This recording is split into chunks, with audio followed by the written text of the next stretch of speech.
At ayan ang mga palalabs, yung ating update sa ating ampalaya mga palalabs. After 15 days mga palalabs, ganyan na po siya katangkad mga palalabs. So, hanggang dyan sa taas mga palalabs. So hihintayin ko na palalabs na makarating yung kanyang pinakatalbos o pinaka growth point doon sa nilagyan natin balag mga palalabs. Ayan, at andito din yung isa mga palalabs. So, yung isa nating ampalaya din.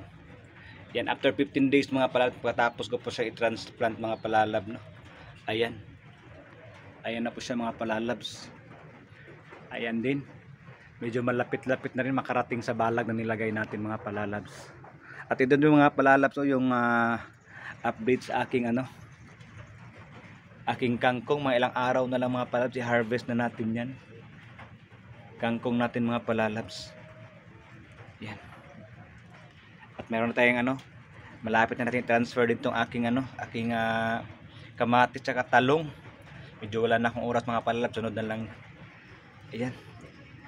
So that's all mga palalabs sa update nating mga gulay na tanim mga palalabs. Thank you for watching. Good day and goodbye.